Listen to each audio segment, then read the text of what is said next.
Periscope, Facebook, D Live, and I will be getting to your calls, and YouTube.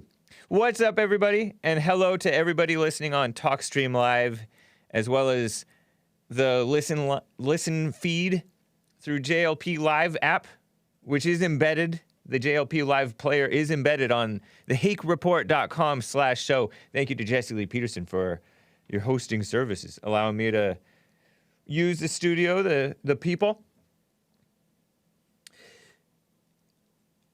You can call in 888-775-3773. I'm going to be laughing out loud at this dumb big tech show full of liars. Jack Dorsey, liar, confirmed. Yep. Is his middle name Obama? Oh my gosh.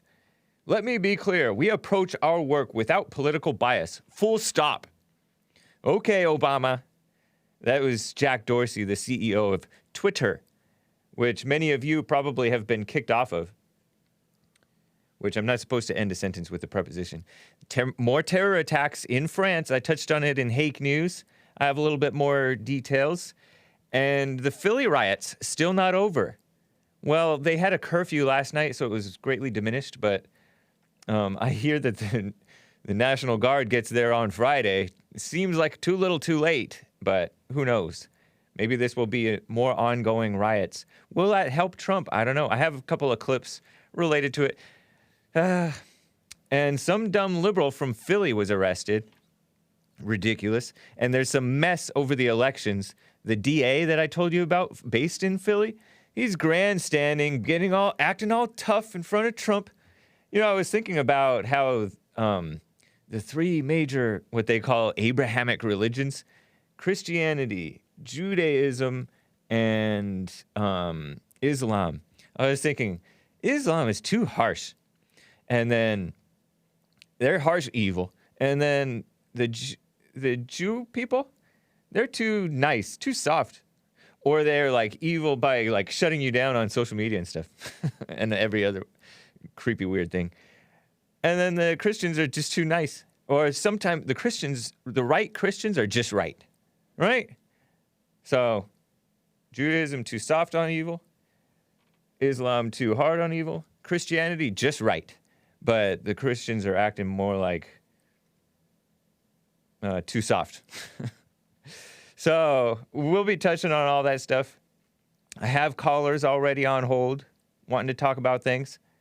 But let's get on with the show. 1, 2, 3, 4. Oh, it's the Hake Report. The Hake Report. La la la. Oh, it's the Hake Report. The Hake Report. La la la. Hey guys! Oh, it's the Hake Look at that guy. Report. The Hake Report. La la la.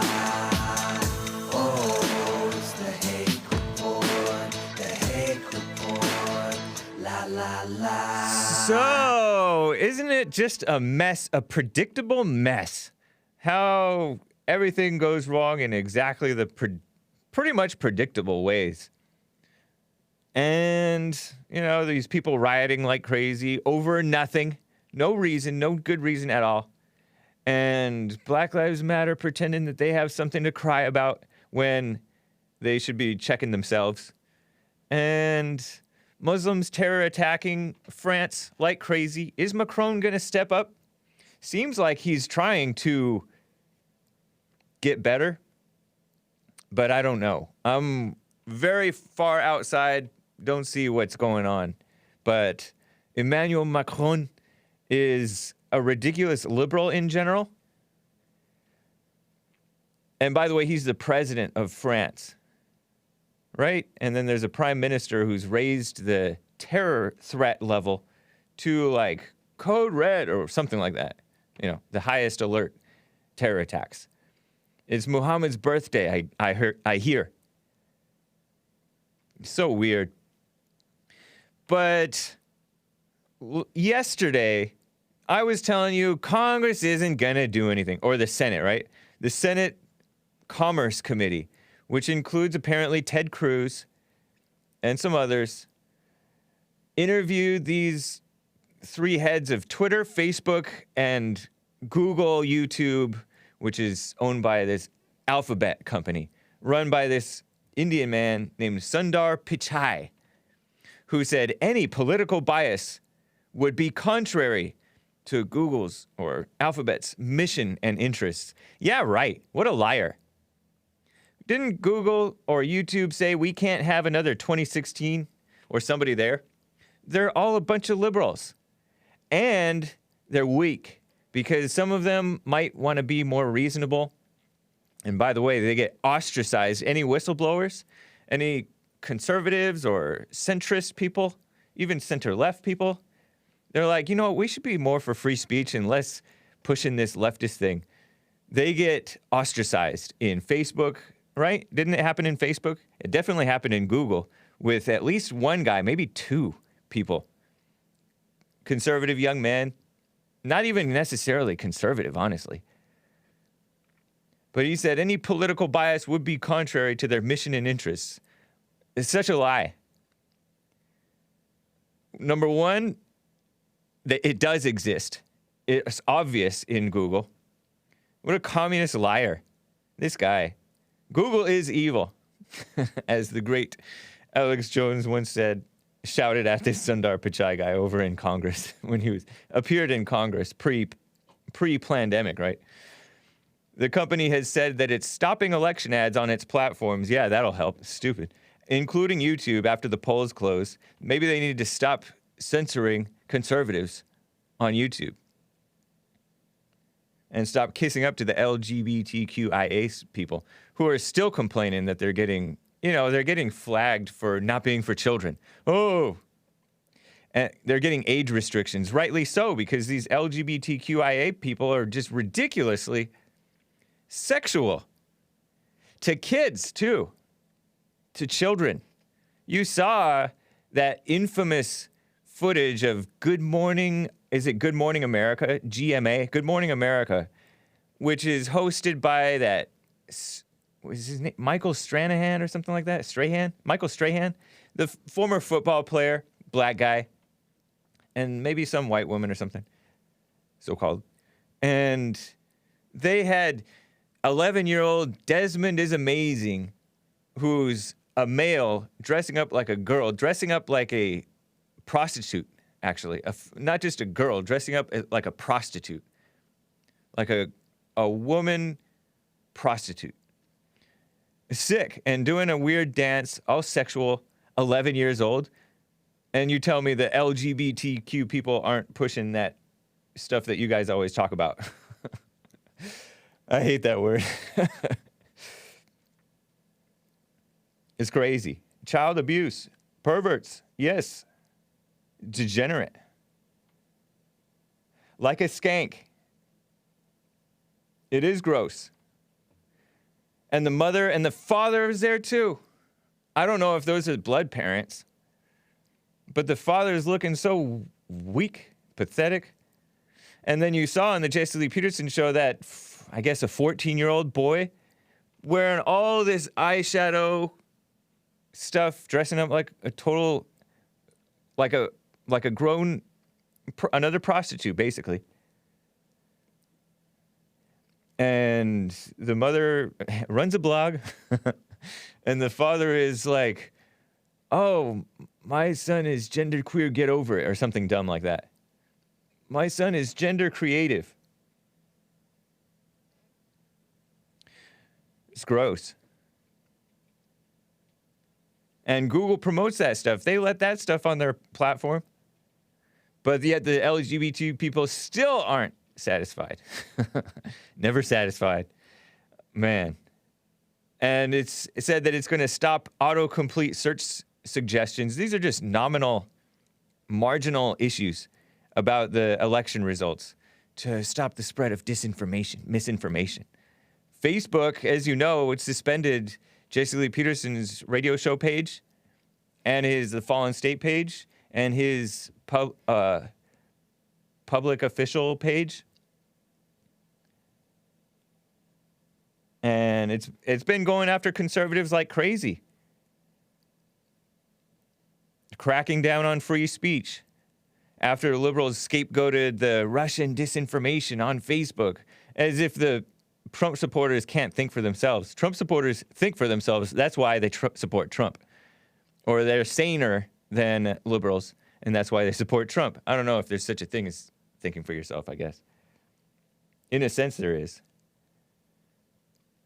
The election interference by Russia didn't amount to much from what I understand. It was like, oh yeah, they spent a few $1,000s or $40,000 on ads. Ooh.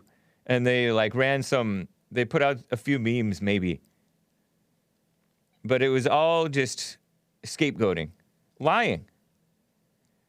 And there's beside themselves Trump derangement syndrome, which just means you just hate Trump and you don't love anybody. People in the FBI. The FBI is a bunch of dumb liberals. You know that. Facebook labels posts with misinformation.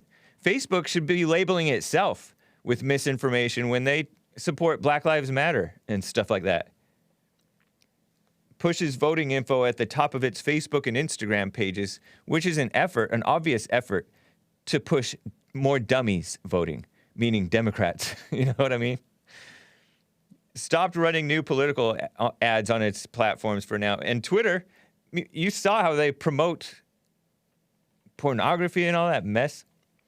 Meanwhile, they ban so-called political ads and misleading posts.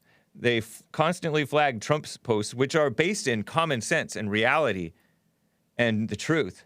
But they say it may be misleading. They don't have a clue. They're just liberal activists. And they have liberal false version of values and false reality of what the truth really is. So they just support evil. Liars. And they very selectively enforce their warnings and labels and all that stuff. Selectively enforced.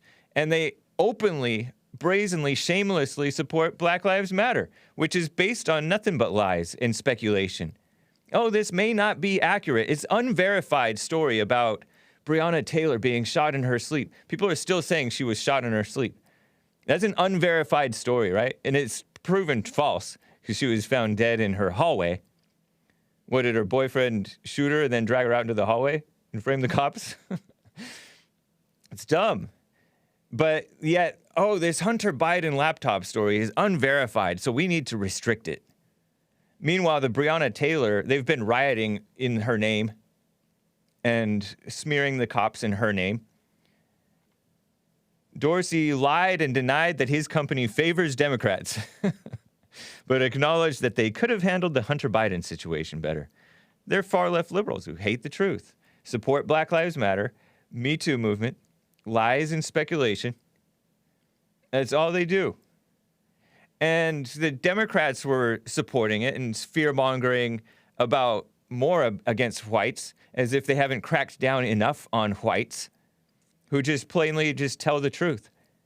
And you think that's not going to make whites mad by cracking down on their free speech? Some of the whites are not past the anger thing. And you crack down on them like this, you're just asking for crazy terror attacks to happen. You're trying to make them mad and do that stuff. You're provoking it by doing that stuff, this crackdown on free speech. It's ridiculous. What's his name? That guy who got that drug problem? Jordan Peterson made that point. When you crack down on free speech, what else do they have left? They're not represented in the government. Even this guy who defended Western civilization, he got basically kicked out of the government by his own stupid party, Republicans. Steve King, who's not even remotely like a so-called white supremacist or white nationalist, but he got smeared as one by his own party. Ronna McDaniel, the Mitt Romney's niece, who is the head of the RNC, the Republican National Committee, more like Rhino National Committee, am I right? It's ridiculous. So they don't have no representation. They can't speak on the mainstream social, the establishment social media platforms. What are they going to do? It's ridiculous. And Jack Dorsey pretends, oh, I'm against bullying. So Ted Cruz confronted him and said, why are you even trying to censor this stuff? You're like not even an arbiter of truth. But he and this other guy from Facebook, who nobody cares about Facebook anymore, right? Crusher says Jordan Peterson is lame. Well, he is an addict. And he was like, he pretended like he would be conflicted if he were American. Thank God he's Canadian. Whether he would vote for President Trump or whether he would vote for Hillary Clinton. What kind of a sucker are you? I heard he used to be a communist, but I don't know.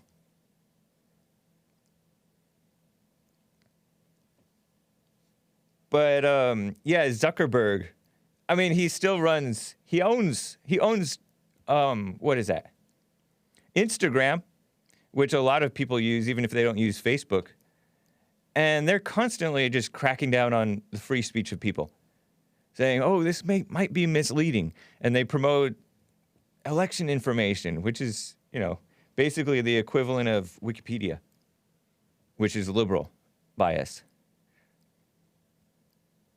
Because they want to use this Section 230, the Communications Decency Act, 1996 law that protects internet companies from being held liable for what their users post. So I go on Twitter and I say, Bill Clinton is such and such. I don't really like that thing, but it's that InfoWars meme about Bill Clinton.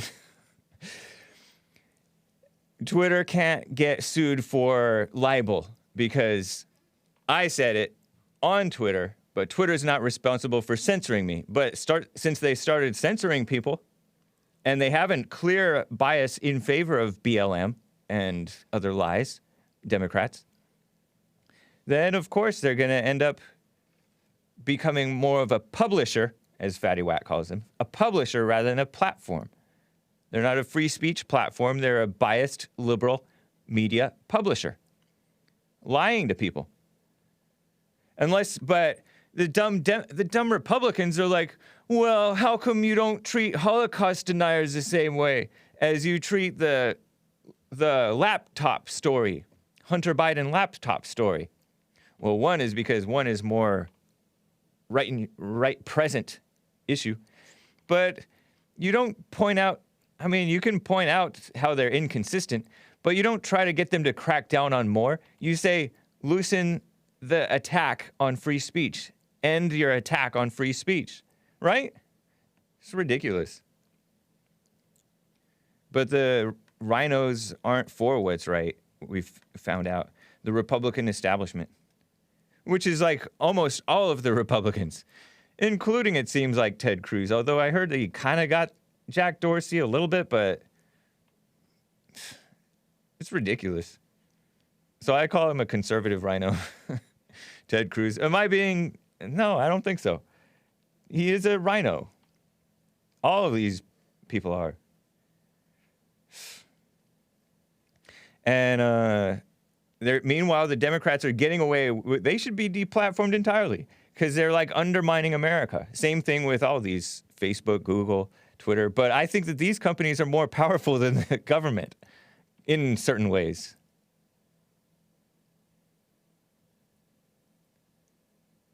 Let me quickly read a few. Yeah, I heard that there was some info that Tucker had and it disappeared from an envelope. I saw some headline this morning. Tucker Carlson. Noah's Ark, Kansas with the diamond. Thank you. Appreciate that. Jesse Lee Peterson hosting the show on JLP. Oh, okay. Thank you, Nick. Philosopher with the diamond. Thank you.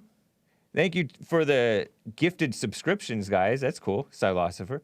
Congratulations to Not a Golfer Problem. Interesting. Misty Loca. Mr. Nargis. Info Bomber. 1974. Nice name. Thank you to Dark Side of the Bear White. Based America First. Getting the subscriptions. Hey, Catch the Thought. Nice to see you, man. And Patrice O'Neill Groiper gave a diamond and said, Hake. Very nice, Patrice O'Neill Groiper. Nice to see you, man. I'm so used to using the term ally, but I don't like that word ally anymore because it just means homosexual friendly. And, what good did they do? What good have they brought since World War II? Not much, really, seems like. Thank you to Dan East subscribing, too. I appreciate that. Let me get to some calls. I had a really interesting call from somebody, but I forgot who it was, and I think they dropped. Man, what was that? Somebody said something, and that was so. Nick, if you remember what that call was, write down what his topic was at least, because I liked that call, or I liked the subject anyways. Anyway, let me get to, I do like these other calls too, of course. Kyle in Denver, Colorado says Trump is kind of a jerk. Thoughts? Kyle. How's it going, Hake? Hey, Kyle, I'm doing fine. How are you? Good. Yeah, I was just wanting to broach on the subject of... no man is good. Yeah. So I had Trump, I like what he's doing for the country, but sometimes he seems a little bit like a jerk. Like to who? Huh? To who? To whom is he a jerk, seemingly? Well, he's not, just the way he... You mean whenever you listen to like his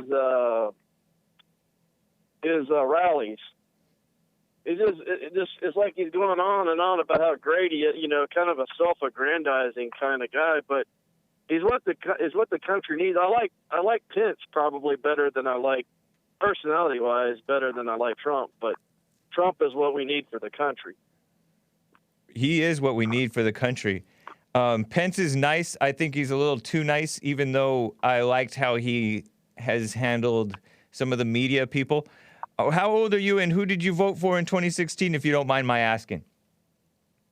Oh, I've always voted conservative, so yeah, I voted for Trump. Yeah. Nice. It's the ideology. I don't have to like the person, But I don't know how you could not like the person. He's like...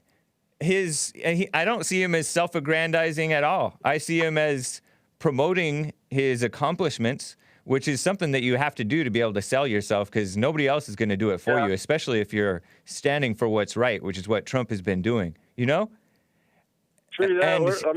I find him from different worlds.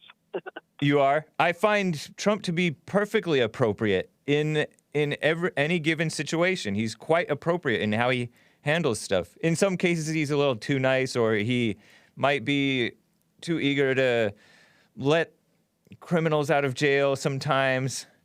But other than that, like, he is, or, he might kiss up to the gays or to women and stuff. But other than that, when he's bashing people, he's bashing the right people in the right way and righteously. And he's right in what he's saying. What world are you coming from that is so different from his? Yeah, I think probably, he's a product of his environment too. That's probably, a dog eat dog, in the property game. Maybe a little bit, but I really think of him as an independent thinker, if there is such a thing, in terms of not being a product of his environment. Because think of all the liberals who are billionaires. Most billionaires, I dare say, at least the ones in the forefront, are liberals. And same thing with the millionaires too. They're just dumb liberals. And this guy is he's not dumb in the sense that he's the same unwise. Way, I guess, as far as like Trump is, whenever he, I've heard that he, shortchanged some of his contractors and stuff, But do you believe that? Do you believe that? Yeah. Yeah. You do? Why would you believe that without knowing? Because I work independent myself, and I kind of know,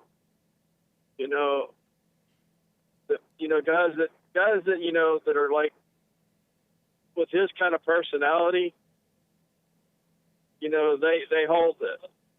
I think, he probably is a perfectionist, and, like you said, he holds himself to a higher standard, but you don't not pay somebody. You just pay them and then not use them again.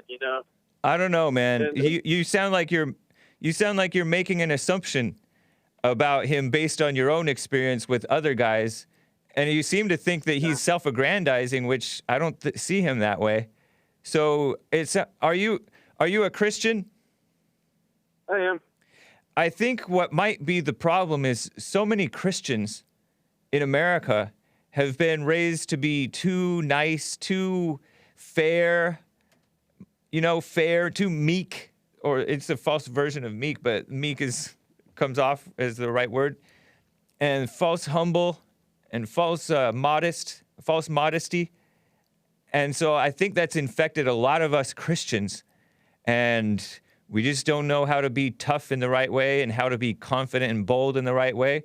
Whereas Trump, he doesn't have that problem. He's bold and he's right. And, if you don't do the job right, he's not going to pay you. And I don't know. I think that he's been quite fair. And I think that he's been not wanting to get cheated in any way. And he's he's a stickler for stuff like that. I don't see him as being any kind of, I wouldn't fall for that stuff because that's a liberal media line about him being a cheating businessman who's shirked the little guy. He gets along with the little guys, but he wants it to be right. Yeah, and he's notoriously stingy, which I totally appreciate. I love that because he's cut down on our expenses of the federal government. He's cut down on some of the spending in certain areas. He's increased spending for the military and stuff, which I also appreciate because Barack Obama kind of left us at risk, I think. So maybe. So what? Go on. I was going to say maybe that's what whenever in the Bible it says render unto Caesar what's Caesar's, and then to God what's God's. So I don't know if that's exactly the scripture that applies to this, but it seems like God uses people in the way that He needs them to. So I guess to fight evil, you need somebody that's tough, and that's why he chose Trump to be his weapon. Have you noticed that Christians today, Christian men, are not that tough, as tough as they should be, or as tough as we should be? Yeah, it's kind of hard to discern between tough and having compassion. It's a very thin line. Do you think Trump lacks compassion, the right type of compassion? I think sometimes. I think sometimes he's too compassionate. Well, anyway, what do you think? I think he does have compassion, but I think maybe I don't know. Hey, I think he's probably the right man for the job. But I think that he's more of a Christian maybe than you realize. Well, I mean.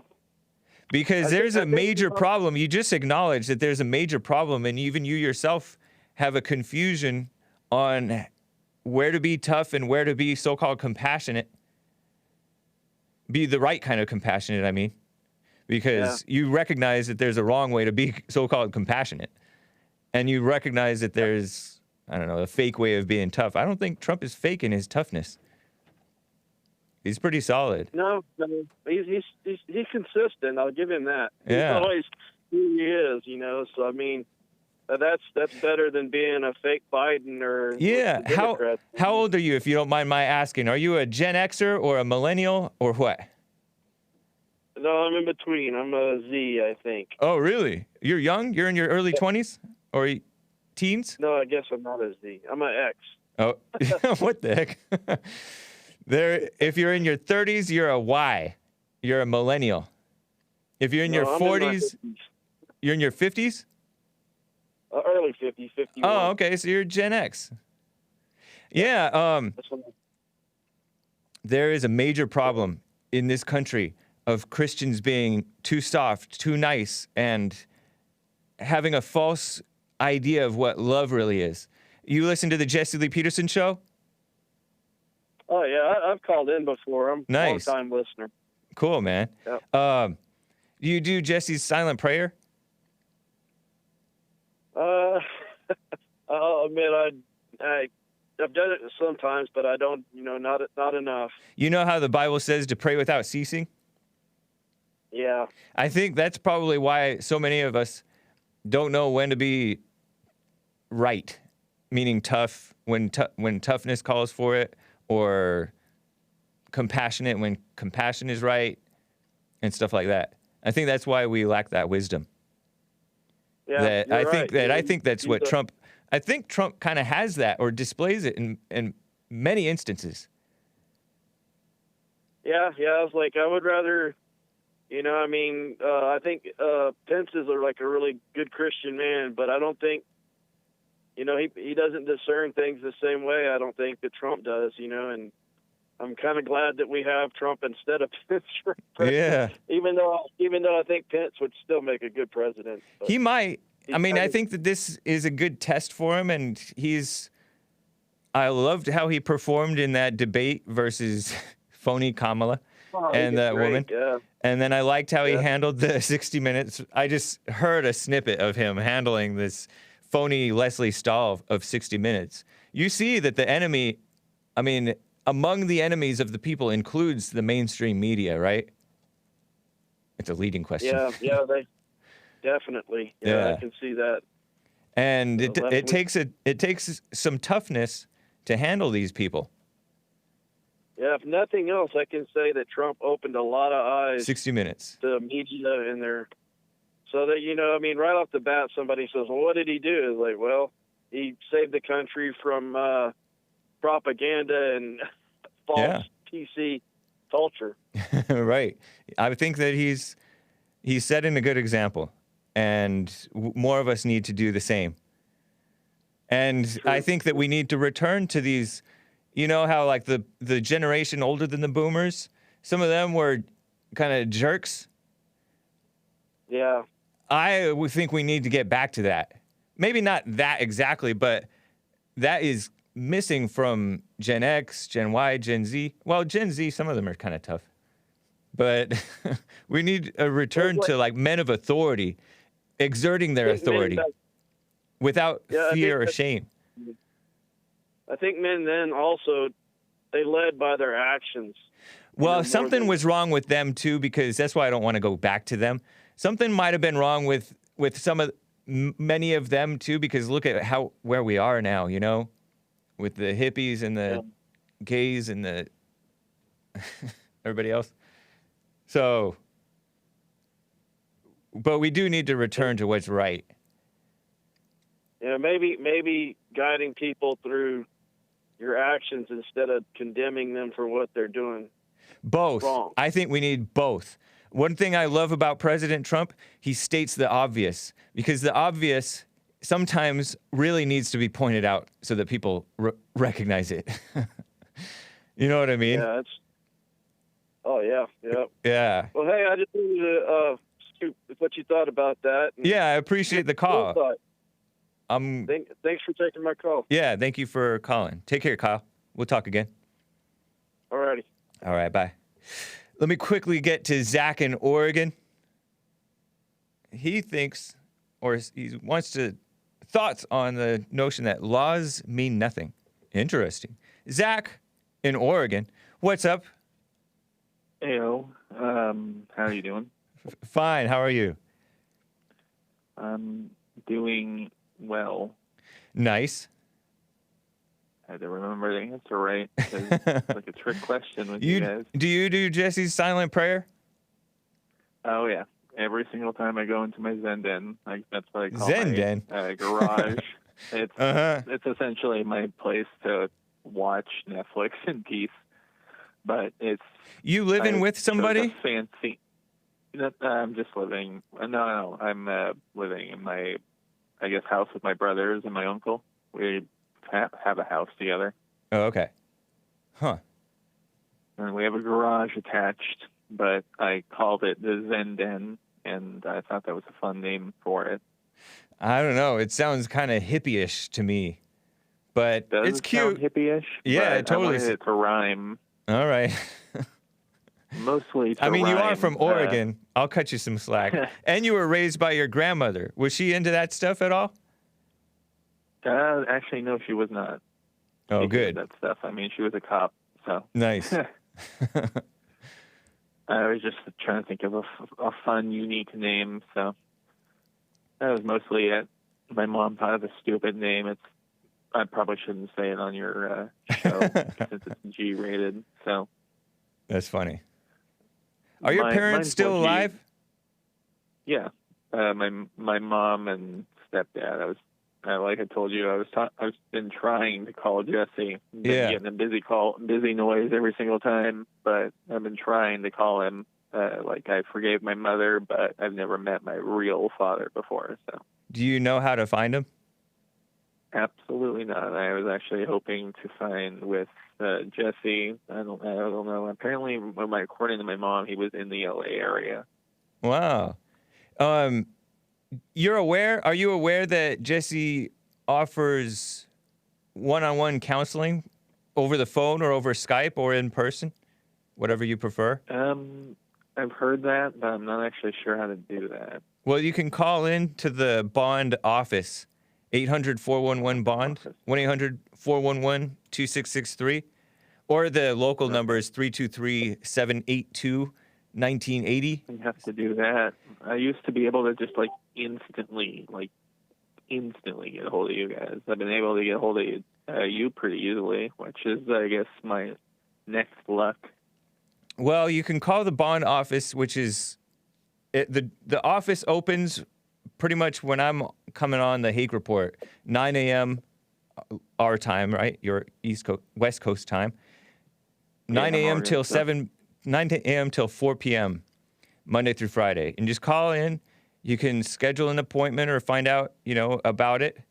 It's pretty affordable, or you can just call early into the radio show if you don't mind talking on air and stuff. But it might be worth doing a counseling thing. I don't mind talking on air just because I try to get over a stage fright I have. Try to call in and you can do both that. If you like. Yeah, and I don't have a debit card. That probably doesn't. Oh, okay. I don't know how to do the All right. money thing. Man, you are an Oregon person. So hippie. I just don't trust banks. Yeah. Interesting. What about PayPal or anything? Do you have anything? No. My brother does, but a lot of times I just give him the money. And do you work? He'll just use his card. Yeah, no, I work. I have a 40-hour job, graveyard. So then how do you get paid? They still do checks. And then, but you don't have a bank, right? Oh, you have a bank, but no debit card.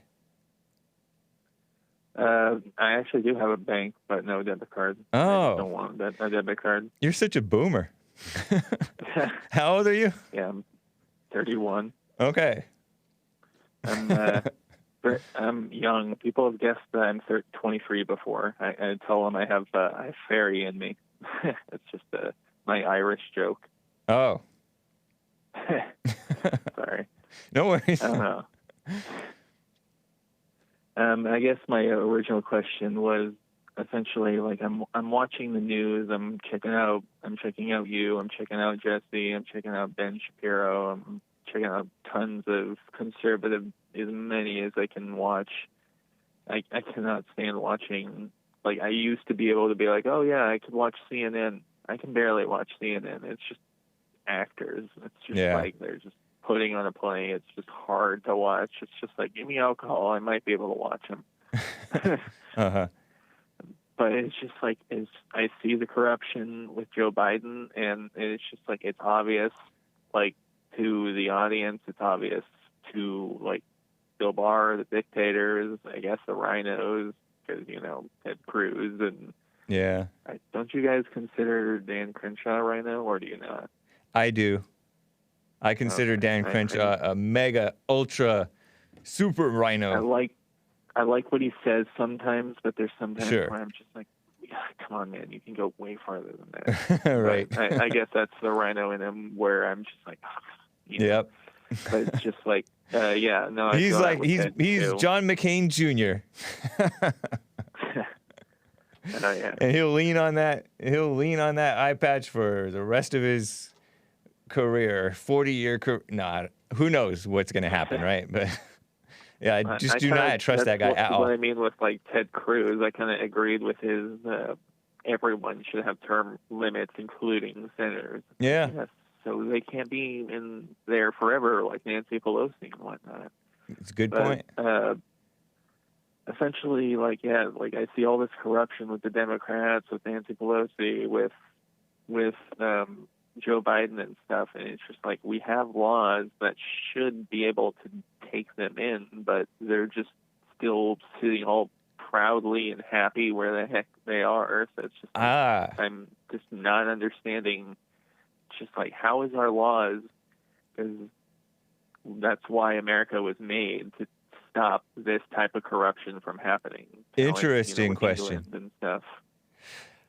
Yeah. That's not what I was thinking about when you said that laws mean nothing. I was thinking on a more like lower level, like for example, Black Lives Matter and Antifa blocking the streets, which is illegal. Which all of them should be arrested for. Robbing a Walmart for a guy threatening police officers with a knife. That's not exactly allowed in the law either. Right. So if you look at that, but, I mean, it would be the same principle. I mean, the exact same principle. It's selective enforcement. I watched this guy who he made this 2016 Obama's America, right? This documentary about Barack Obama's life and why he hates America so much. And his mother hated America and white people. Dinesh D'Souza, after he made this movie. One of our presidents, and then you do a fake salute at him. Oh, I don't know. Yeah, maybe. But Obama Obama had him thrown in jail, right? Or, they just went after him. And they selectively enforced this dumb campaign finance law where he fraudulently donated $20,000 extra dollars that he wasn't supposed to a friend of his campaign under the names of other people, but it was his money and it was illegal. And they don't enforce this law on anybody else. And he was forced into psychiatric treatment and all that stuff. Meanwhile, Joe Biden and all these other, Hillary Clinton and all these higher level people, who Dinesh D'Souza is not in the government. He's just a target. He's like an establishment-friendly conservative guy, so-called. Yeah. And they selectively enforce against the little people, the Tea Party, the Gavin McInnes, the Proud Boys, the look at what they did to the alt-right over in Charlottesville. They're just messing those people's lives up as much as they possibly can and letting Antifa slide, letting Black Lives Matter slide. It's in that sense, the laws do mean nothing because they don't enforce them. They don't enforce them against the illegals. They get real picky once somebody tries to enforce laws against illegals, such as in Arizona. So, the laws do mean nothing, and that goes all the way up to the top. So, I have no doubt. I don't know what specifically Clinton or Biden did, but you see them lying every day, just blatantly lying, supporting Black Lives Matter and the fake women feminist victim narrative and all that stuff. Yeah, I think bad thoughts when it comes to that type of thing. That's funny, man. I mean, it's just like the metaphor of cutting the snake's head off. I mean, it's just like, I know, like I said, that's I think of that. It's just like, I think of another metaphor. Isn't it something like the fish rots from the head? Something like that. I don't know, but yeah. I mean, it's not as though if you were to throw Biden or Clinton in jail, we would all of a sudden have justice. But that would be an example of justice. But we have a whole we have a whole corrupt country. We have a whole corrupt country that would riot if those people were put in jail. I would think. Yeah. Who knows? But it's almost kind of good that natural causes happen to like certain people. Yeah. True.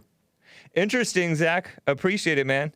But I recommend checking out the possibility of private counseling, because you can talk half hour or full hour at length, whereas with the phone, you never know. On the radio, you never know how long you get. Oh yeah, definitely not. I think because I've called like a million times on Jesse Lee Pearson, at least 5 times I've gone through. Okay. So I'm just kind of a low list caller. I've kind of noticed that, like, even if you say like I'm a second caller, it'll take a minute, before you get in line. I think it really depends. I just noticed that with my pattern of calling in, but I'll get in. I don't know what you mean by that, but pray. yes. It's just my patterns I've noticed in my head. I don't know if that's how you guys actually do things. It's just how I've noticed things. Yeah, don't listen to your imagination, because people will. My imagination's pretty wild. You'll start to make assumptions or jump to conclusions that aren't true. But call and schedule a counseling appointment, man. I shall try. I'm not saying you have to. I'm just recommending it. I recommend it. Do what you want, definitely. No, I'm probably still going to try and call in the radio. Okay. I've always wanted to call on Fridays because it's Say What You Want Fridays. And yeah. I've not gotten through, but I'm determined to get through. Call in at 6 a.m., man. Call in first thing at 6 a.m. or even a minute or two before. Call early and often. 6:04 this morning. And 6:04 is too late. Yeah, I guess you got to call at 6 or 5:58. Anyway, Zach, it's good to hear from you. Appreciate you, man. Good to hear from you too, man. All right. Oh yeah. I told your friend Nick. And just one last thing. He's not my friend. It's I wanted to when I was asking about your question, I said I want to get Hake's take about my question. Nice. I was just like he should use that in something. Zach with the rhymes. Appreciate the tip, man. Thank you for looking out. Take care, Zach. It's good to hear from you. Appreciate you. Yeah. Nice guy.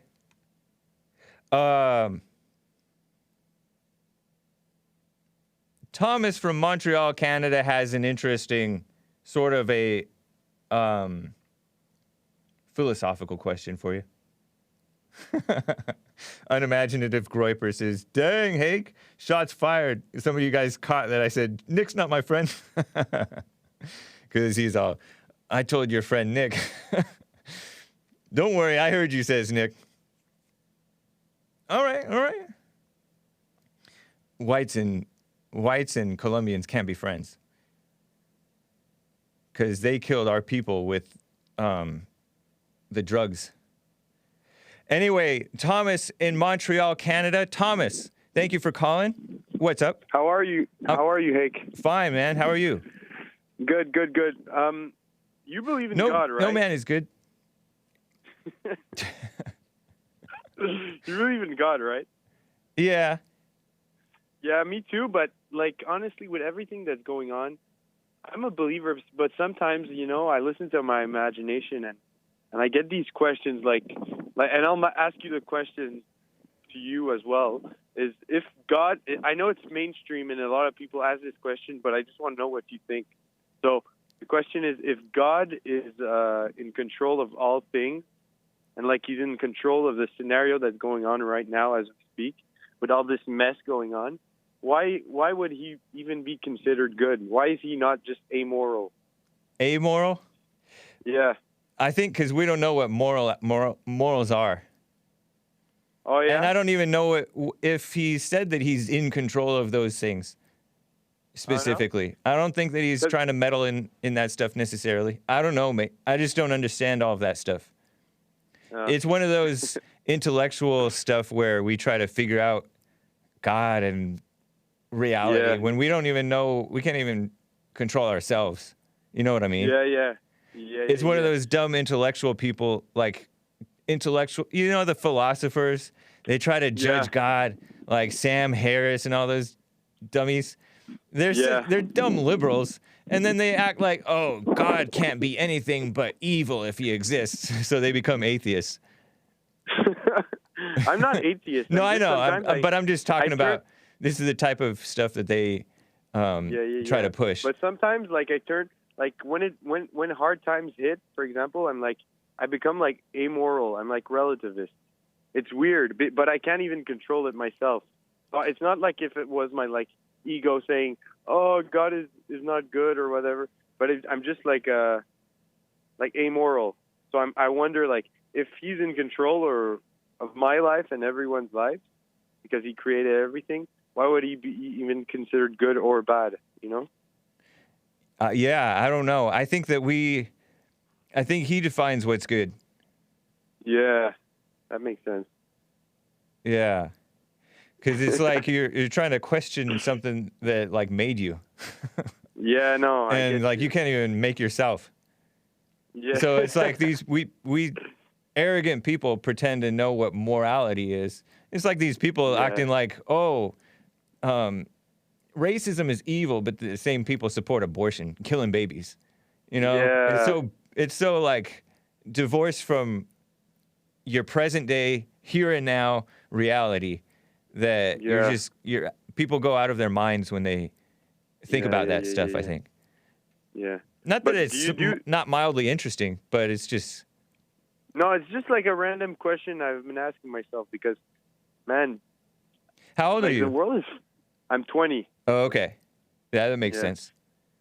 Yeah, honestly, because, you know, sometimes I become really conservative and my mind is clear, and sometimes I feel like these thoughts just manifest themselves in my head, but I don't know how to control them, you know? You can't. Yeah. It's fucked. Oh, sorry. I mean, I shouldn't laugh. Shame on you. But that's... He didn't mean it, kids. Or he meant it, but he didn't... He didn't mean any harm. But do you do the jealousy silent prayer? Yeah. Do you? Does it work on you or no? I mean, it's something you're supposed to stick with. And I'm not consistent with it. And I think that shows sometimes. Me neither. Yeah. I think that's why we suffer. Because, you know, the Bible says, pray without ceasing. And that makes sense. So, yeah. Pray without what, you said? Pray without ceasing. That means, like, endlessly pray. Always be praying. Oh, I get it. It's in the Bible. It's one of those things that I grew up, one of the easiest Bible verses that I memorized. So that's why I cite it. Oh, okay. And but it rings true. Yeah. But do you remember me? I was the guy who called for the bet. You remember? I remember you, but I don't remember the bets. The Trump bet. You remember? That was me. Oh, yeah. I was trying to... Because, I was raised Christian because I don't bet. I don't gamble. Yeah. That's why I'm talking about that. What do you stand to lose I mean, God forbid, what do you stand to lose? $3,000. Wow. And you're Canadian. only 20, man. What are you but again? Are you part Indian? Are you Indian? Part Egyptian. Egyptian. Man. But I work hard, Money to so I burn. don't care.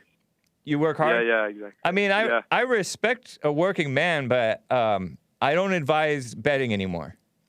Yeah, no, I get you. You may come out on top on this one, but don't get hooked. No, I know. It was my instinct. I hope you win, but I don't advise it. Yeah.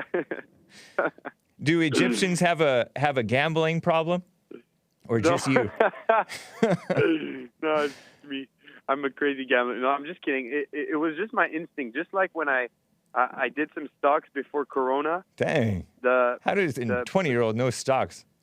Yeah. So I bought like a Boeing at like $94, and then in like 2 days because of Corona, it jumped at like 180 because of government bailouts. Wow. And did you sell? No, I'm gonna wait. Okay. I'm still gonna wait, but all right. You know, the instincts are always right. That's just the life advice for anyone. Interesting. Yep. Life advice from a 20-year-old, but I respect it still. The instincts, I don't know, man. I don't know if the instincts are always right, but yeah, sometimes instincts. Think about Trump. Trump does have good instincts. That's true. Always follows his instincts, and he doesn't get into his head. He just follows his balls, so to speak. And there he goes again. That's how it works. That's how it works. He's not like an intellectual like Obama. Right. Diplomatic. And dishonest, guy. by the way, Yeah, like exactly. Obama. Yeah, men of action is what we need. That's true. But be careful, man. All right. Appreciate you, man. Good to hear from you, Thomas. Bye. Take Bye. care. Bye, Hake. I'm going to get to Chris and Art and the rest of you guys. I got to present to you a little quick thing about this person who was arrested. You know how the Philly riots are going on. But there's some dumb liberal guy who got arrested in Philadelphia. A couple of pictures of him. It was some headlines from the Philadelphia Inquirer. Feds arrest prominent West Philly activist and, two others in a case tied to torched police cars during protests. Arson charges against prominent West Philadelphia, born and raised teacher. He's a teacher. Drawing swift rebuke from the fake protest movement. Philadelphia Inquirer. And it was just published in the past couple days. It was covered even in the far-left Enemy of America Daily Beast and in CBS 3 Philadelphia, facing federal charges related to the George Floyd riots. This is not the recent riots that they're arresting this guy over. But look at him. He has all this black hair and black activist, and he's a teacher. I've noticed that the radicals are raising children. They are acting all nice, like nicey nice, like as if they're decent people. They're not. And I'm talking about whites, Jewish liberals, this type of guy. I don't know if he's married, but he's a teacher, which is supposed to be respectable. And a activist, which we all know not to respect, but the mainstream dumb people respect him. 29-year-old Anthony Smith of West Philadelphia, arrested, faces multiple charges, arson and other federal charges. I thought that was only Antifa committing the arsons. I thought it was only whites posing as Black Lives Matter. Well, this guy, innocent unless proven guilty, right? Who knows if this guy's guilty of it? But he admitted to participating in these riots, or so-called protests, in front of the Philadelphia building. And he runs some group, represents the community group Philly for Real Justice. Another lie. Reminds me of that sleazy so-called black guy, Sean King, who runs the Real Justice PAC, or started the Real Justice PAC. Fake protests over fake police brutality and fake systemic racism, which the fake mainstream media promotes falsely. He's organizer of the Philadelphia Coalition for Racial, Economic, and Legal Justice. I guess racial is the R, economics is the E, A is the is the A, and legal is the real, the L. Maybe that's what he means by real. All caps, real justice, I guess. Supposed to be clever. Arrested Wednesday morning, along with 2 others. A U.S. attorney said that they would announce indictments regarding police vehicle arsons for this past spring's protests. Kara McClellan, Enemy of America, a woman, Kara McClellan, NAACP lawyer, representing Smith in a civil rights case, questioned the timing of his arrests, noting it came the same week that police officers fatally shot Black West Philly resident Walter Wallace Jr. Justifiably. So in my mind, fine.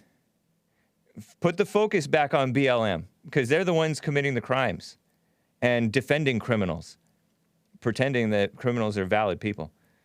And this Walter Wallace Jr. guy, his being killed by the cops justifiably sparked the 2 nights of protests and riots, looting.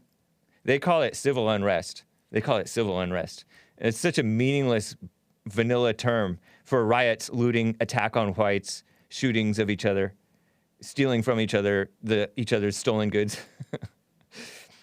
Trump has focused on Philadelphia a little bit. That's good. Come election day. But Smith's personal lawyer, Paul Hetznecker, who declined to comment on the allegations against this black thug supporter, says, I have grave concerns over the government's efforts to pursue activists, meaning agitators, in the context of protests with federal charges. That's a sleazy lawyer. Throw him in jail too, I say. I'm going to talk about a little bit more with regard to these fake Philly stuff.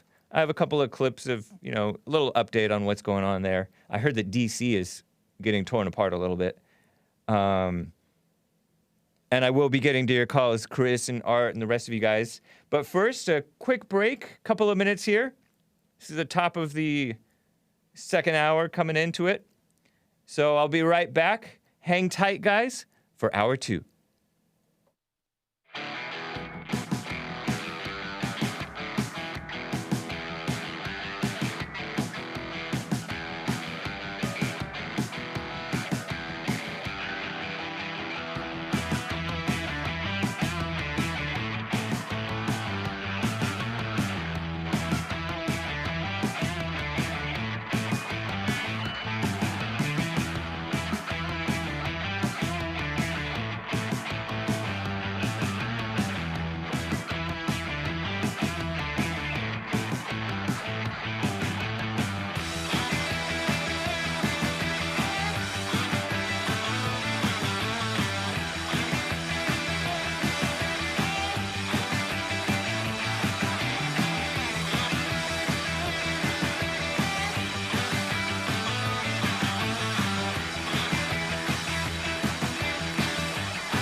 The Bible says that you're supposed to obey the laws of the land and stuff like that.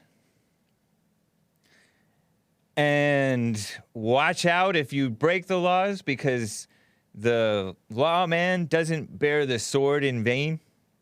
Meaning the cop doesn't have a gun for no reason. But these nitpickers want to pretend like, oh, how come these people aren't trained in having tasers on them in Philadelphia? Taser, taser, taser. Like tasers even work on these people. These wild, out of control people who are threatening them with knives. I don't know. Nitpicking the cops, completely ignoring the blacks' behavior. These guys. This Walter Wallace Jr. It's in the Bible. He doesn't carry the gun for no reason. If the law is not righteous, I will not follow. Well, you take your chances, because sometimes, if you don't mind going to jail, I don't know, sometimes you just got to go along to avoid bringing unnecessary trouble. People take that joke too far. Their principles too far. Blake was based America First. Based AF says Blake was, as in Jacob Blake of Kenosha, Wisconsin, tased, he says, 3 times, and it didn't work. He still had a knife, had to get shot in the back, leaving him paralyzed. His fault. I don't know if it's permanent. And you know, it's not just the black men. He was showing up because there was mess with black women. You heard them all screaming in the Jacob Blake footage.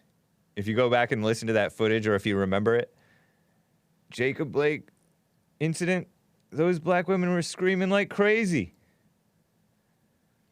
That would just make you want to pull out your gun with that type of chaos. Even if you grew up in that community and are used to it. You know, they're complaining, these white cops don't live in our community. They're not used to us, how we are. Yeah, we're not. But some of them are. And that's why they have the gun out, honestly. Jeez, it's ridiculous. Yeah, we should get away with threatening you with a knife and running around and disregarding our mama. 27 years old with his mother trying to control him in the case of this Walter Wallace. Walla Walla.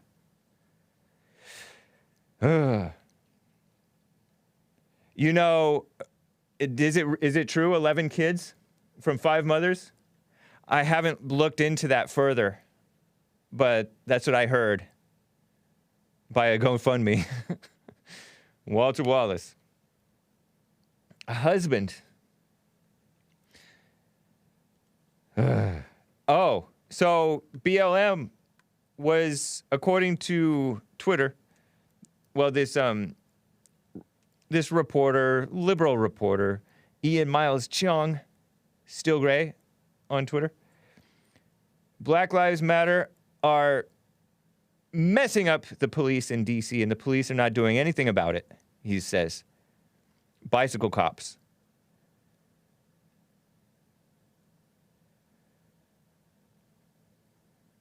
And they just took it, according to him. No response or retaliation. Cops completely useless, he says, in D.C. And you heard about in Brooklyn, New York, I think. Yes, yesterday I reported how the night before they tried to run over bicycle cops in Brooklyn. And they did the same thing in Philly. And they've done it elsewhere, too. Robbing stuff, stealing, breaking into cash registers. And by the way, I heard that Twitch has banned all protest and riot streams and coverage. We've clarified our policies. Twitch is far left. They censored Jesse right away when we started streaming his radio show on there and the men's conference, the 10th annual men's conference. We've clarified our policy prohibiting terrorist and extremist content to reinforce that this type of content has no place on Twitch and ensure creators have the information they need to stream with confidence.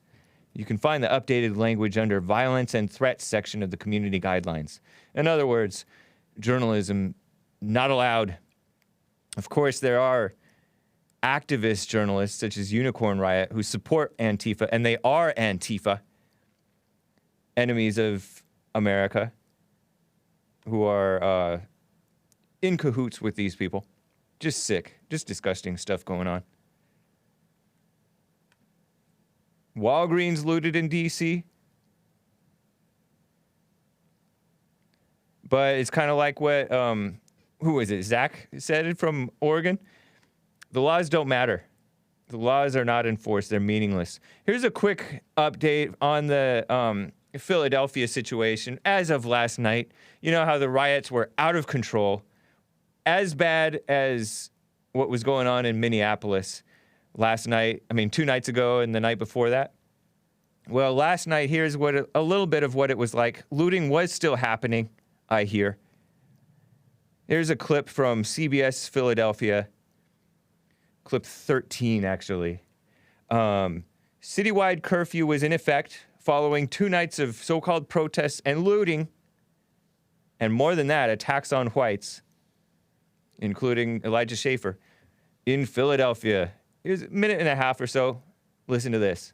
We are about 2 hours, 1 minute past the curfew, so right now if you are outside, you're not at work, or you're not going to or from work, you are in violation of it. So far, there have been some reports of looting, but nothing as widespread as what has happened over the past 2 nights.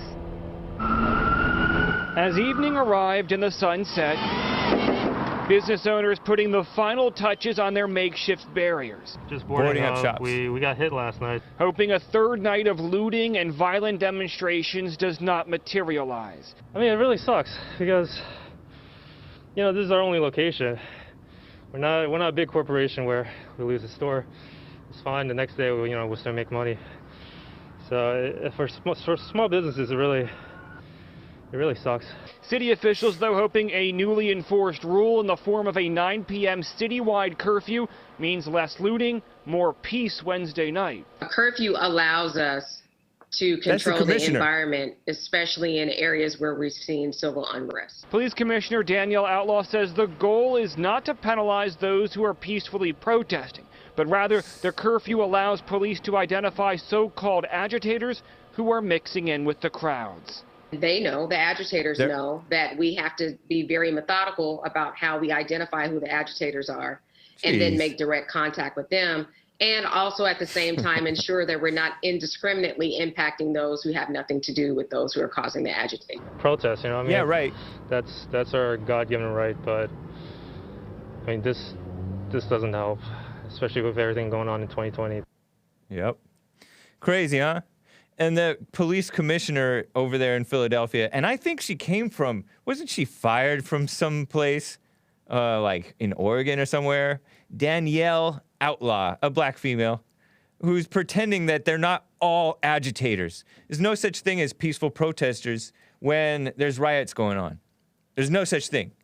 Once a riot happens, the truly peaceful people go home because they don't want to have any part of it. So if people are still out there pretending to be peaceful and saying, hey, stop, guys. No, they're enabling. Arrest them all. But they can't arrest them all because, I don't know, I guess the jail's not full enough. But get out.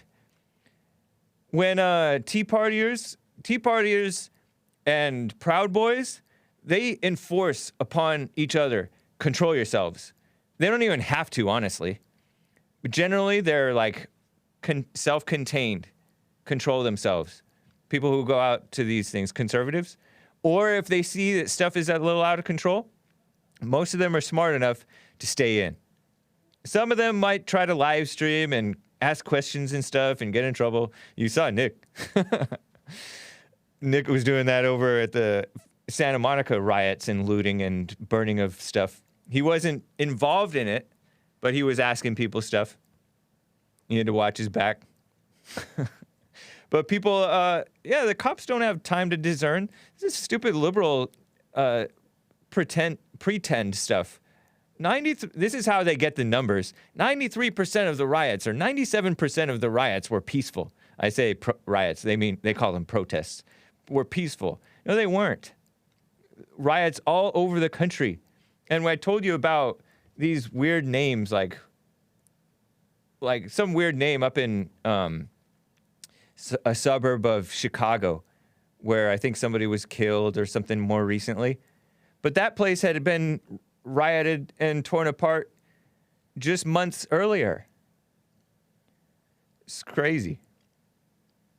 Here's a clip of a police officer, and they're trying to stop this vehicle after looters had ransacked this furniture store. It's a silent video. You can just go ahead and play it. Clip 12 from ABC6, raw video. It's just silent. Look at the cop is pulling up behind this looter's vehicle. What the heck? Sorry. Trying to get you in the bottom. Oh, I see. We are about 2 hours, 1 minute past the curfew. So right now, if you are outside, amateur hour over here. Look at this. The cop is trying to block. Doesn't do a very good job of blocking the vehicle. That's one of those big white sedan cars. And the driver just got back into the car. A cop is nonchalantly, quietly walking up to it, and the car is already trying to move. Police officer opens the passenger door And then he gets caught by the passenger doors. It's backing up. It's forcing the guy to run along with it or get trampled by the car. And now he's shaken up. And the car just got away. And this is in Philadelphia on, I think, the 27th. Going in, maybe after midnight, it was the 28th, right? Wednesday the 28th after midnight, local time. In Philadelphia, after they looted a furniture store. Criminals just got away with a crime right there. And this cop is totally shaken up. Crazy. And he wasn't exactly dragged like you see other... But that's a scary situation. He went out almost, if he would have fallen, he would have gotten under the wheel. The front wheel, passenger side. Weird situation. Crazy.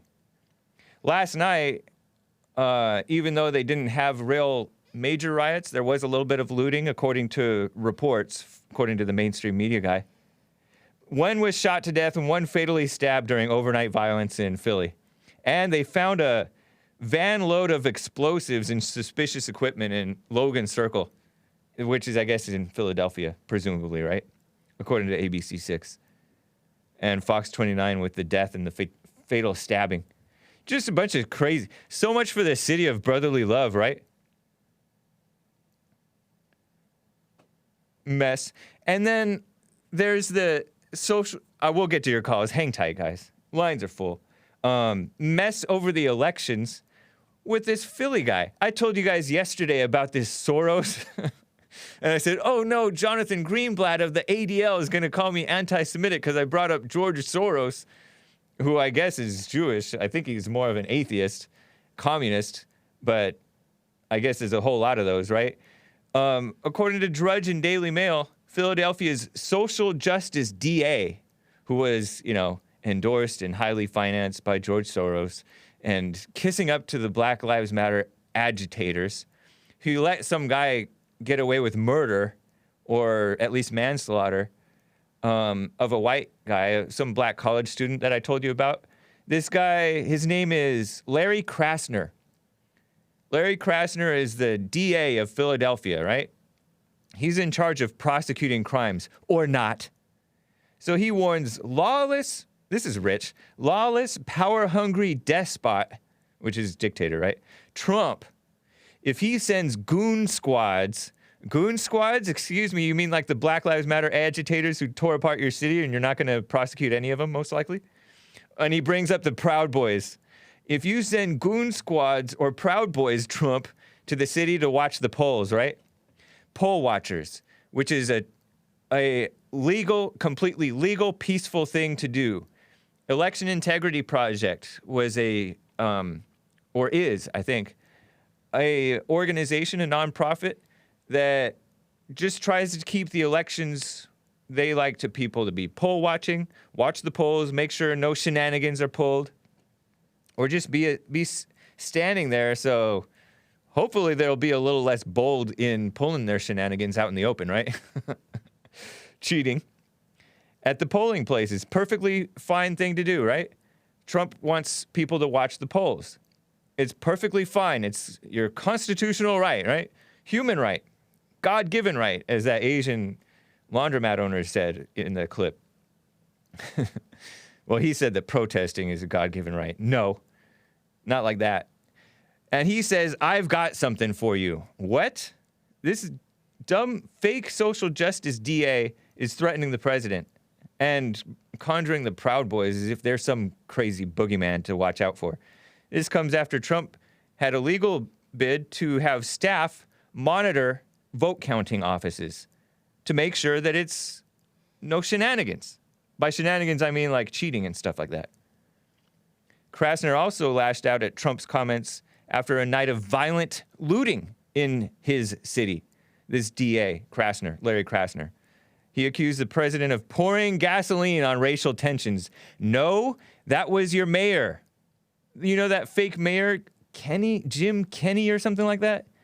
He pretended that, systemic racism is real. And so did you, Krasner guy.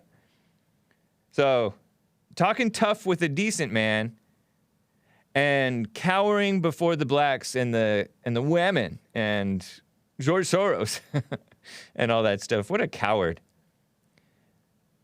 All tough with Trump, who's like standing for what's right, trying to be like the one man standing for what's right and joining in the popular, trendy, mindless, evil attack on Trump. Yeah, real tough, Larry Krasner. What a phony. Anyways, let me get to some calls. By the way, Americans' plan, according to Drudge and Reuters, they say Americans' plan, I put that in quotation marks. Jeanette called me on that. Widespread protests if Trump interferes with the election. More like anti-Americans or un-Americans. Trump is not interfering with the election. He's trying to keep it honest. He's for honesty. By the way, Beverly Hills police, they're closing down Rodeo Drive. Isn't it called Rodeo Drive? The fancy rich shops area, I think. To the liberal rioters, they're closing it down. They're the offenders, not Trump. Such sleazy silliness. Anyway, I got to get to Chris in L.A. Chris, how are you doing? What's up, Hake? How you doing, man? Fine. How are you? Not too bad. Just wondering if you remember me. I'm that Mexican vet guy. Yeah, I remember you. Long time. Yeah, how's it going? So, pretty well. Just, I hear you talking about all the turmoil, and it's pretty sad. You know, it's everybody feels it in the air. You know, we're in that downward spiral as a nation, and it's pretty wild. And I do, last time you asked me, you said, who am I going to vote for and who do I support? And or you asked me if I support Trump, and I said, well, yeah, and in certain circumstances I do. Yeah. I would say most. Circumstances I do. You going to vote for him this time around? Yeah, I think he's well, here's the thing, man. Here's basically what I wanted to get to is I really want to believe Trump is the real deal. And, I'm like 99% there, but there's still little things that kind of make me wonder, like, who is he really? And, but yeah, I mean, to answer your question, yeah, I do plan on voting for him, but yeah, I mean, it's honestly the only sane thing to do with regard to voting. I mean, he's literally like, that's all we talk about every day is like, if Trump doesn't win, like, this country's done. It's right. It's the death blow. Yeah. So you can have your disagreements with Trump. I do. And I knew going into it that I would have disagreements with him because I knew that he was, he is a New York liberal who's started thinking for himself and sees the destruction of the country. He's a boomer. And that in some ways, that's a positive thing because he remembers the country not being this evil and off the deep end. You can definitely have your disagreements with him.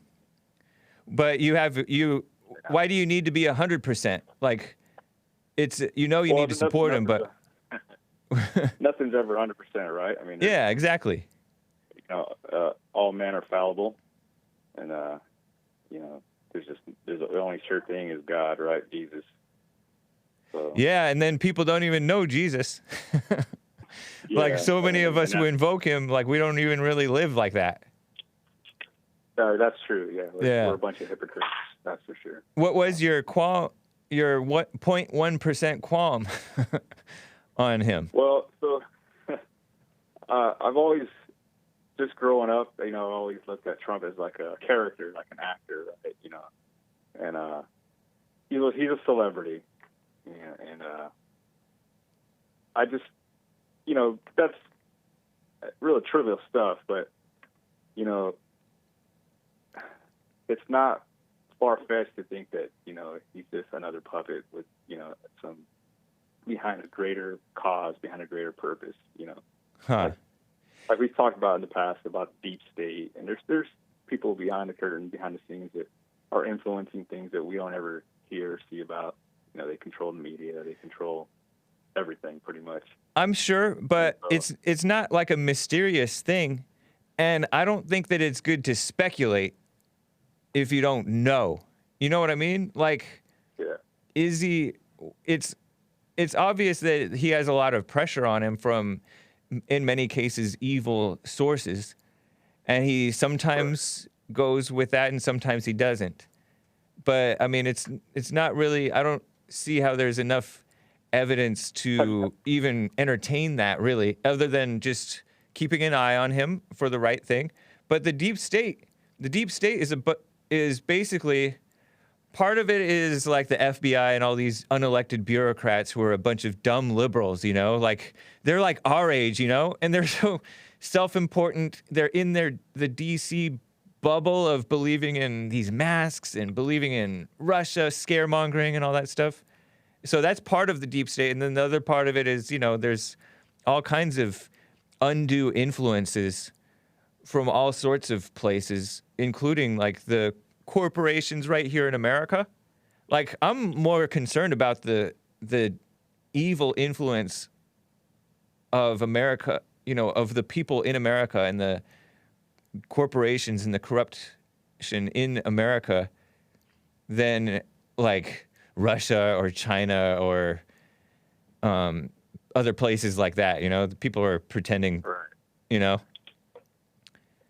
So, well, have you? I just want to ask you real quick. Have you ever heard of the phrase "divide and conquer"? You ever heard of that? Yeah. Okay. But there is a right division that is important to, you know, well. You well know that we should divide ourselves from evil and unite around what's right. Well, you have to rightfully divide the truth from the lie. Like, isn't that what the Bible says? Rightfully divide. Right. Yeah. And so, but there is some. You're right. There is some unnecessary division, definitely in the country. We should be united. It's also like a political strategy of Yep. rulers and governments and like oligarchs. I totally get you. You know, it's like, I think it's from like Roman times, like it's a Roman motto or something like that. You know, I don't know if that's true. You know how to overcome the divide and conquer thing? How's that?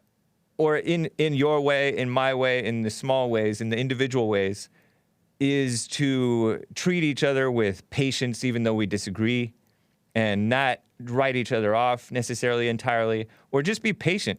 Like, you'll notice how, I'm sure you listen to Jesse Lee Peterson. You'll notice when people call him or they have him on their show, and in some cases, these people are so arrogant and pushing out stuff that's just obvious lies, but he doesn't judge them. He treats them with love, whether or not they will change their mind. Most of the time, maybe they won't, let's say. Other people will see that as setting a good example for how to treat people with actual love. And he's not a roll over and get taken advantage of type of love. That's you well know that that's not what he's about. So I think that's the way to avoid the divide and conquer, because there are decent people who are sucked into the fake BLM narrative, for example. And they just need somebody to treat them with the truth, and yet also with the patience and humility. That's, you know, as far as day-to-day interactions, I agree with that 100%. But, you know, there is a bigger theme to this whole, like, saga of what's happening in the world, right? And, you know, we talk about the Bible, and sometimes when we go too deep into it, we get, you know, as like Jesse likes to say, we're Bible thumpers or whatever. But that's kind of one of the things I don't agree with him about. Like, we shouldn't totally discard it, but we shouldn't be so, like, absorbed into it, like, we blind ourselves with it. There's always a balance and a fine line, right? But, you know, we still can't discard some of the things, like you said, things we do know, like prophecy, things that are being fulfilled in what, you know, the Bible says are going to happen. And but I don't see Jesse as discarding the Bible. There might be prophecies that sometimes when people quote the Bible to him or like that, it's like, oh, you know, he's a Bible thumper. It's like, well, like, I know he doesn't discard it outright, but sometimes it's like he doesn't want to get into the nitty gritty. Well, that's because it's like an intellectual. They're getting into just arguing and being an intellectual and catchy rather than having a normal person conversation based on logic. Right. Yeah, rather than answering the question, they'll start to quote scriptures rather than sticking with the actual subject. Right. I get you. But I think that with regard to the prophecies, I think that he just doesn't get those. And a lot of people don't. A lot of people assume that they get the prophecies when maybe they're misunderstanding. They're making false assumptions about the prophecies in the Bible and stuff like that. Yeah, it's definitely thin ice, and there's a lot of like false prophets, and it's something that we're just supposed to observe. We're not supposed to read into or predict. Right. We're not supposed to, but we're supposed to be observant and watching, like watchmen on the watchtower, right? Just waiting for the return of Christ, or, and so, or, waiting for that time where he returns or we die, or we're going to face our judgment. Anyway, the point I was calling for is, because I know you want to go get on to other callers and stuff, is that, Trump, in a way, is fulfilling prophecy in Israel with making Jerusalem, recognizing Jerusalem as the capital. And they call him like Darius, like a lot of like Israelis or Jewish people call him like Darius the Great, like I guess the biblical figure that allowed the Jews to build the temple in Israel, the second temple. Okay. And that's a prophecy? Is that a Christian prophecy? Well, I think that where the prophecy lies, or where I see it, is, I think it's setting the stage for rebuilding of a third temple. And is that a bad thing? And I don't. It's not a bad thing, because it's an affirmation that God's in control, right? Oh.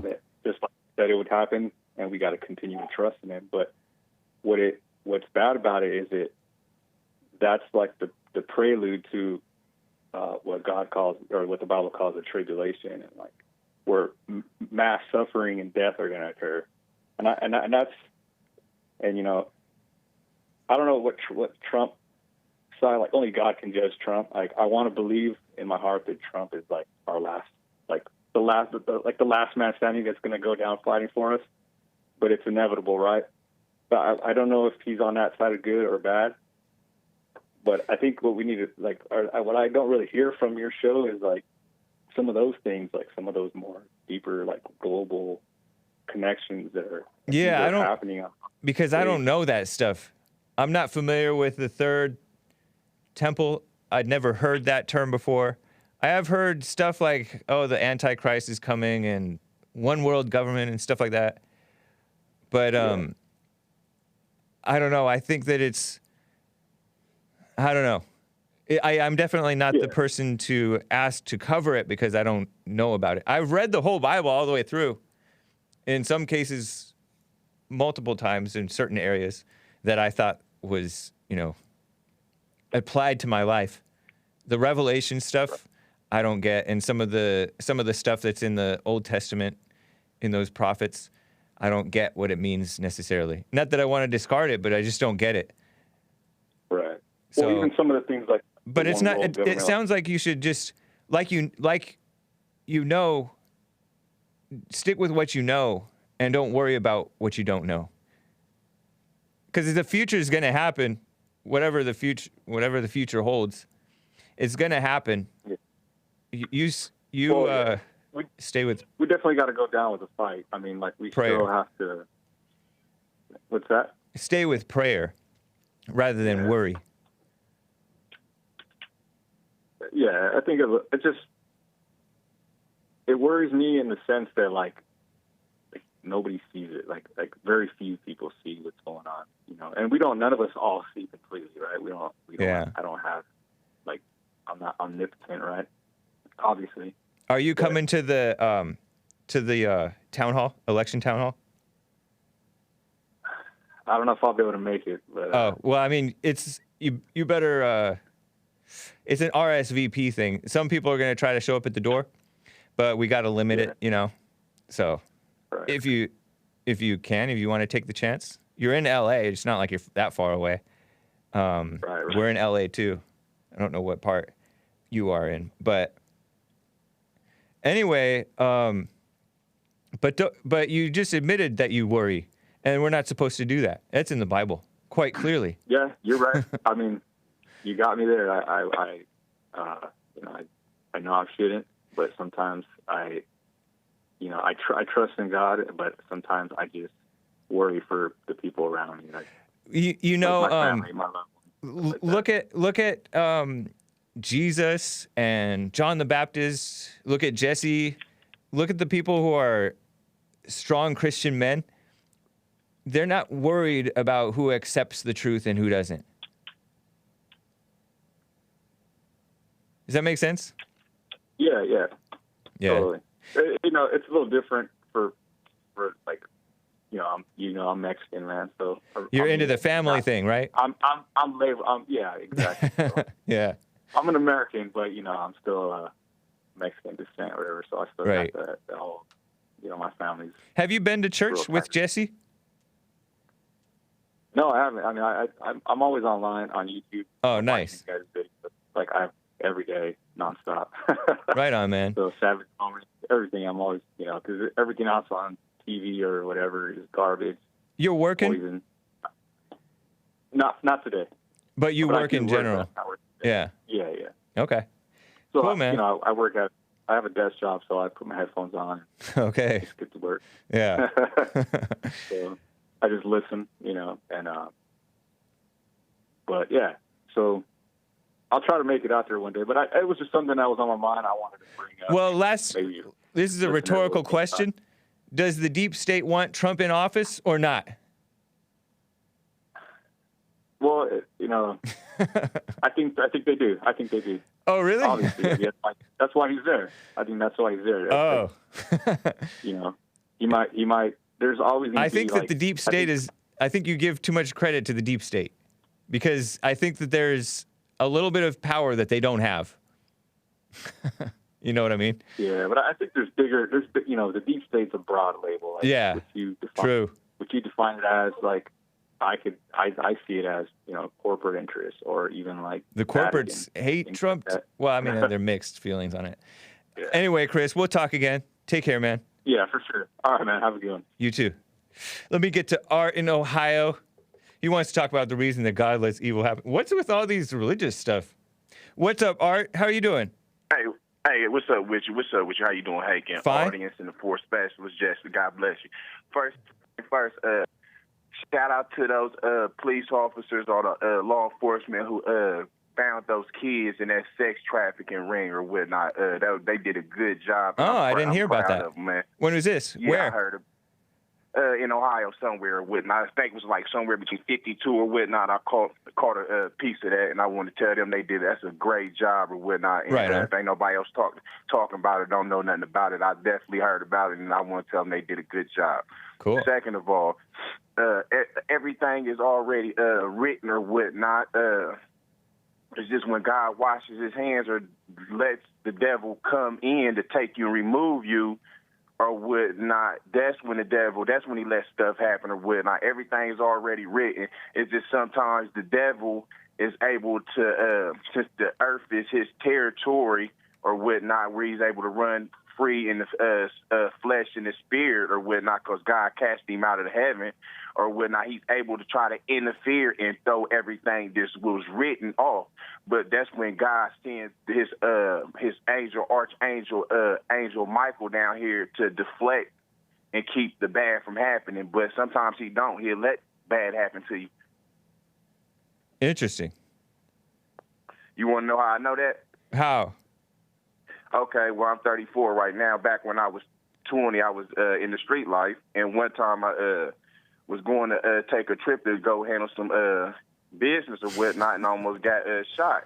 But when the dude almost shot me, one of the bullets went through my seat or whatnot, and he was hanging on to the car, and I was driving off. One of the bullets went through the seat, and the second shot went off, and I never was able to figure out where the other bullet went through. The other bullet went through, and I always said that was him. He sent that Angel Michael down to and deflected that bullet. And that's one of my stories, but I got plenty of them, but that's just one of them. Dang. Then my second thing is when it was meant for me to tell y'all, because I was debating if I want to even tell you that story, but it was meant for me to tell you that because somebody just listening needed to hear that. Long story short, with the stuff in Philadelphia, this is all happening because the government has been negotiating with terrorists. I'm talking about these black females or whatnot. Yeah. And the reason why I say that, they sell their kids out for a ham sandwich or less. So you think if you sitting here giving these people like Breonna Taylor and all these other people $12 million, you don't think that they're going to send their kids out there to get killed to try to get a check? I wouldn't put it past anybody. They don't... Slash welfare and all that other stuff. You giving people incentives to go out here and do bad, and they taking you up on that offer / government. Yeah. It's pretty disgusting, man.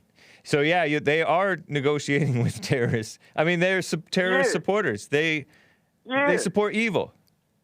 Yeah, and the sad part is, and it's like, you got me. They look at me like, "Oh, you ain't black. Why you say that?" It's because y'all had these people out here, got everybody looking crazy. Prime example, I'm gonna give you one good example.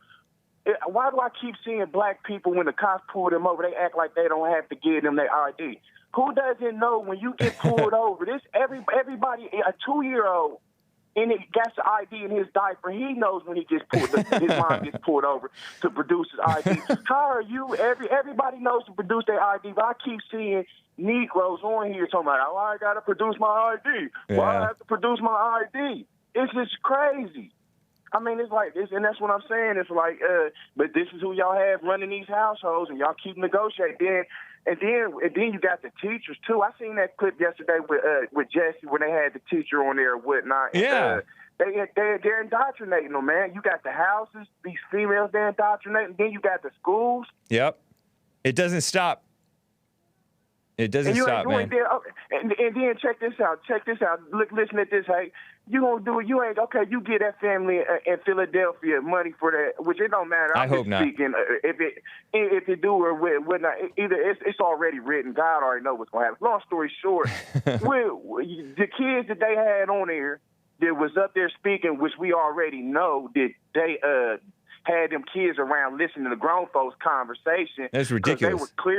They were clearly coached. And if you don't believe or know that they were, you're talking about Walter Wallace's son, purported son. The three kids that I seen on there saying something like, "White racist cops killed my dad, and black lives still matter." Yeah, that's ridiculous. Coach, and then that's child abuse. You don't even know exactly, and they're not calling it the stuff out. And it irritates me so bad, or whatnot. And that's what I'm saying. Yeah. You sit here and try to put George Floyd on a pedestal, and then you got a dude like Ice Cube, a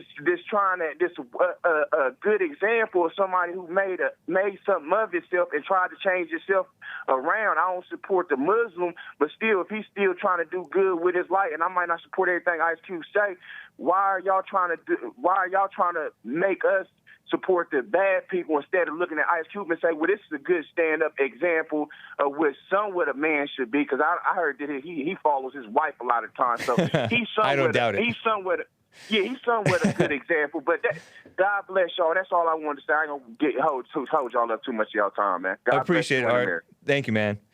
Interesting. And meanwhile, in France, the terrorists tearing apart that place, decapitating a 70-year-old woman in a French basilica, church.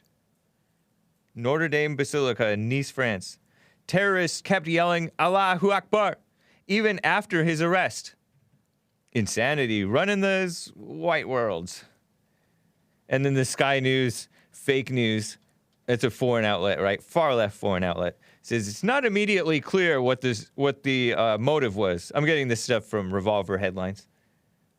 3 dead men, 3 dead, a man and a woman beheaded, several others stabbed in an attack, and then more people threatened with a gun, and then another guy stabbed with a sharp instrument or tool over in Saudi Arabia, What a mess.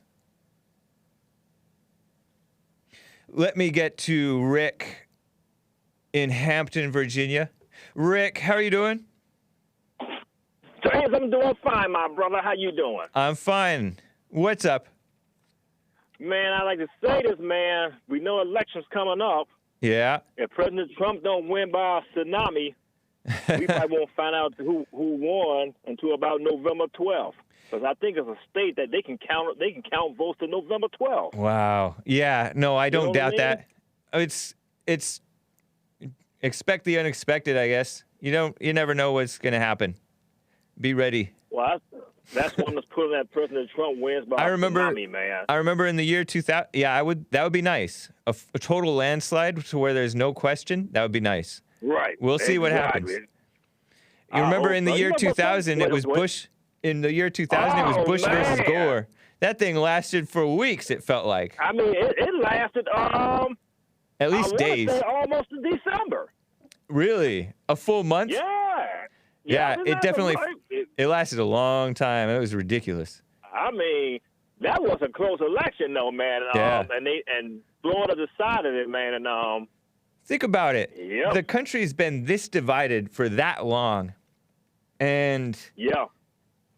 And those two were both. Well, Bush was turned out to be a rhino. I guess we had the chance to know that already because his daddy was a rhino too.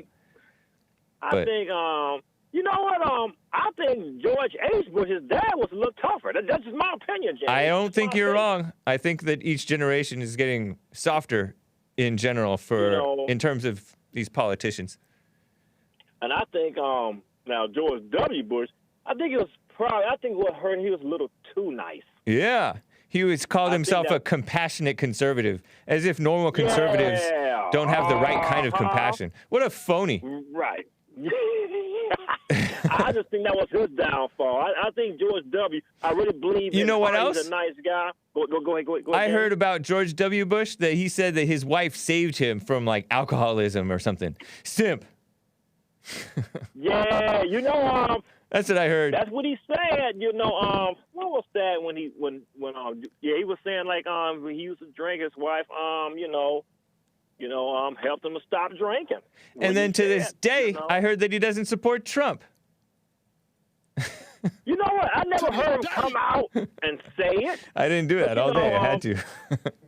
Nice. I never heard him come out and just say it though. What about you?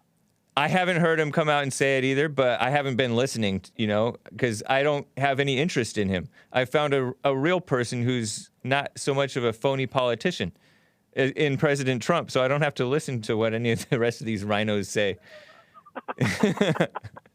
So I don't listen for whatever he says. There's one guy who's like more Hispanic among the Bushes who actually seems to like Trump. That's like one of the nephews, right? George P. Trump or something like that. I don't know. That guy seems to like Trump. And, there's maybe one in every family who's not a dumb liberal, right? Yeah, so, I know, right? I don't know. It might be close. We'll see. Not to worry, though. That's going to be interesting. We'll take it as it comes. I believe Trump will win. Yeah. I hope it be, like I said, I hope it be a landslide, but if it be close, it probably be around about November 12th, something like that. But I don't care, as long as he comes out on top, man. Yeah. I hope so. Appreciate you, Rick. I already voted. You vote, James, yet? No, not yet. I'm waiting for the day of. I already pushed it. I voted for the whole Republican slate. And what's funny is I don't even know, like, is the place going to be open? Can we still go in? How are they going to enforce it? California is so insane.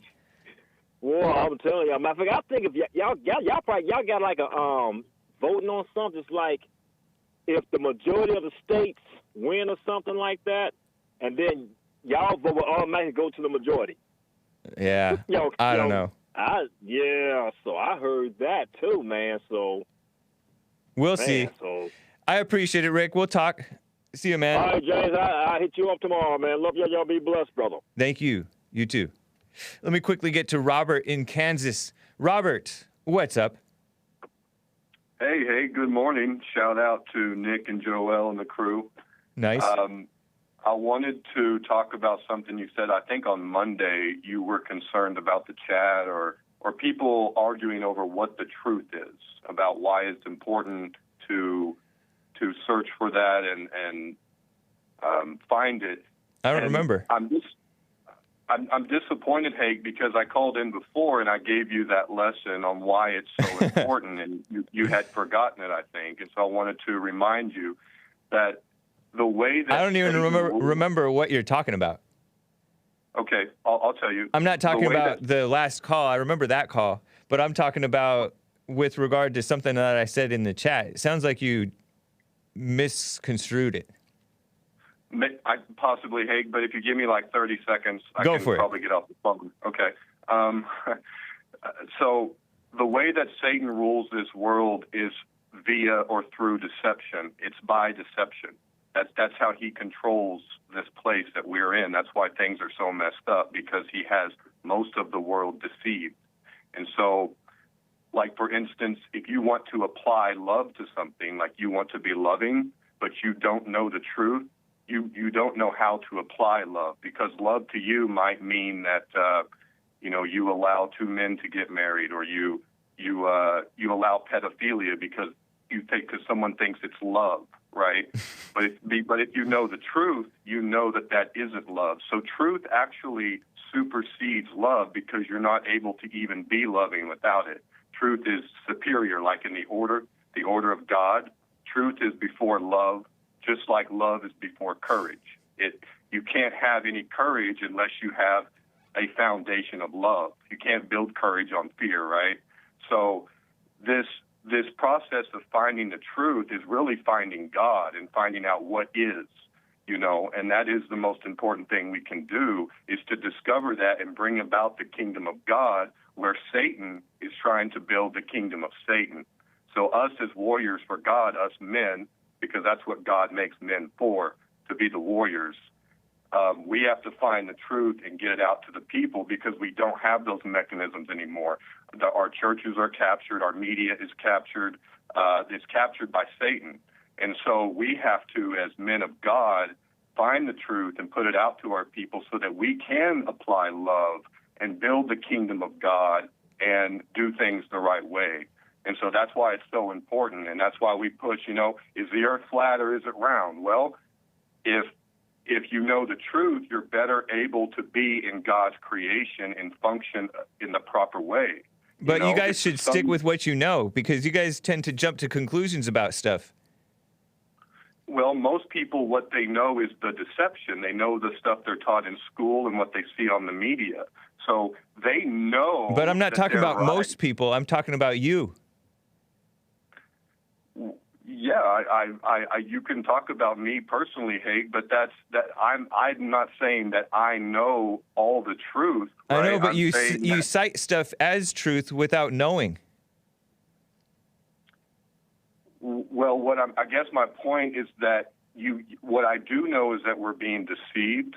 Okay, I do know they're purposely lying to us about the fundamental nature of the world we live in. I do know that. That's one thing you could say I do know. Now, do I know that the earth is flat? That's not really a true statement, because you're right. I don't necessarily know that the earth is flat. And, it's just and honestly, what does it even matter? It's like such a weird thing to get sucked into. If you don't think the truth matters, Hake, then you need to... But this is not truth that you're talking about. This is speculation. You need to pray about it, man, because it's the most important thing there is. If you don't think it matters what type of earth we live on, Hake, you just haven't thought about it, man. It is the fundamental underpinning. I know, but you're just speculating. You just admitted that you're speculating, so now you're getting all high and mighty on your high horse on speculation. No, I'm not, Hake. No, I'm not. This is not an ego thing. It totally is. You said you've told me, Robert, that the white man is the image of God on earth. Okay, I did tell you that. You're right. I do believe and you've told me that the earth is flat and all this stuff when you have no idea what you're talking about. You got to check yourself rather than being over concerned with finding out all this information and then spreading it to others. You have to know for yourself what you know and what you don't know.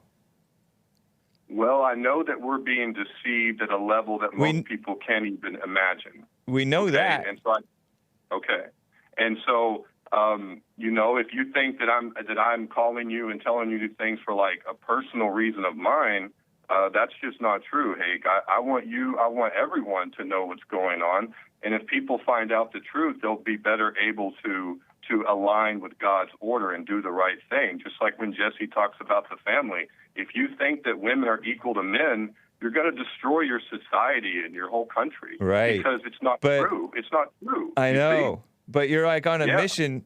When you're on a mission to save the world, when you got to check yourself. Well, Hake, you can say it's speculation. I understand that. I mean, you can use that term, and yeah, I mean, I you know, it is in a way you speculate, you theorize. Like I gave you an anti-evolution theory. Because listen, in the Bible it says don't get into meaningless genealogies and stuff. Those genealogy people could jump back and say, well, the truth is the most important thing. The truth about these genealogies when it's not. So you could be getting sucked in, I think you are, you're getting sidetracked into things and it's driving you nuts, man. It's driving me nuts, Hake? Is that what you think? Like I'm crazy? Okay, well, you know, Hake, you might be right about me. All those personal things that you say about me could be absolutely correct. You're acting like you're taking it personally. Like you're saying I'm meaning it personally. When I'm trying to give you something to think about.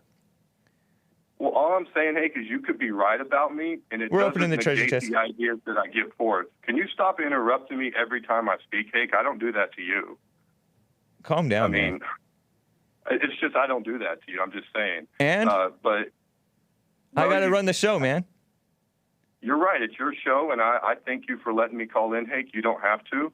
So I appreciate it, and I appreciate everything you guys do because you're doing a really good job and spreading a great message. So I don't call in because I don't like you guys. I love you guys, and so I'm not calling from a place of criticism. I'm not saying that. I'm just saying that there's a whole lot of people who are off right now, and we need men to get back on track. It's like a crisis. Absolutely, and meanwhile, like we have like. You and I know the truth that the liberals are lying, right? And all these different people are lying. And it's a mass delusion on the world. But meanwhile, we can't fix ourselves. That's why I'm pointing it back to you. Okay, yeah. So it's not a personal thing when I say these things that you say describe as personal. It's not personal. Okay. My final point, Hake, and I'll just shut up. I'm sorry.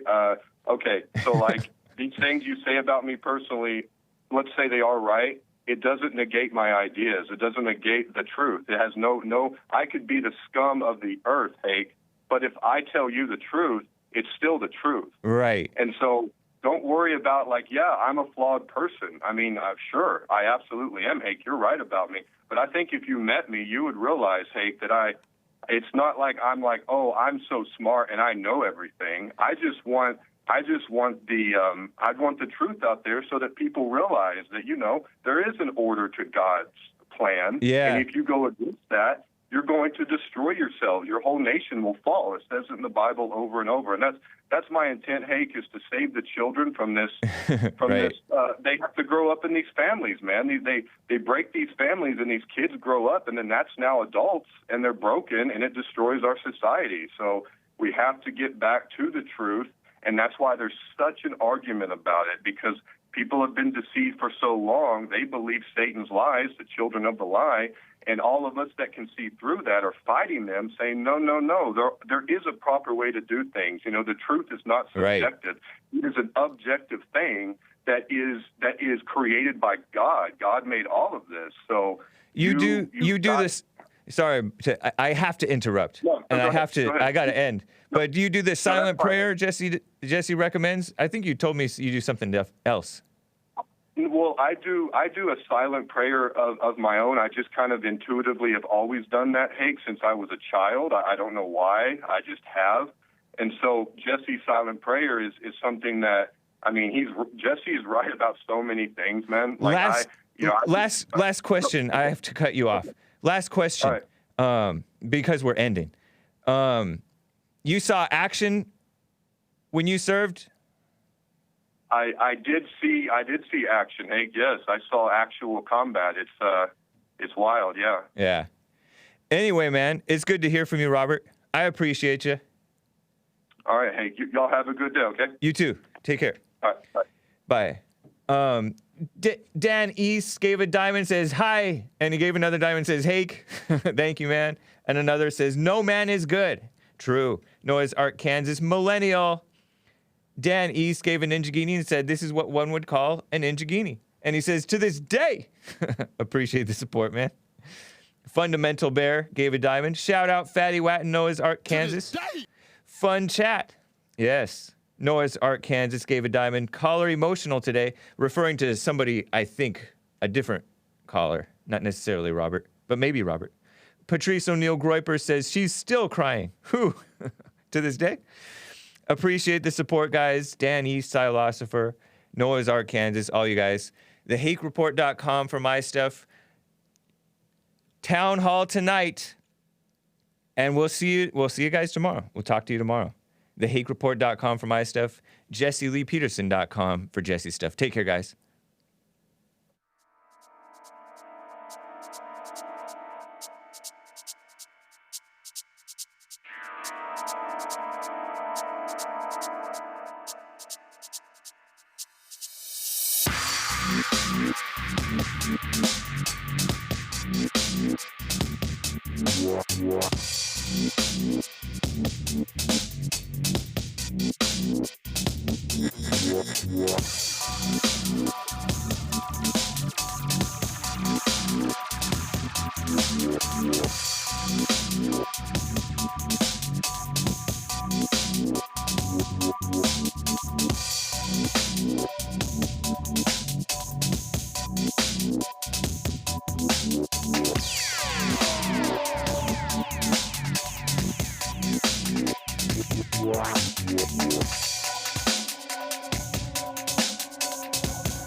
What?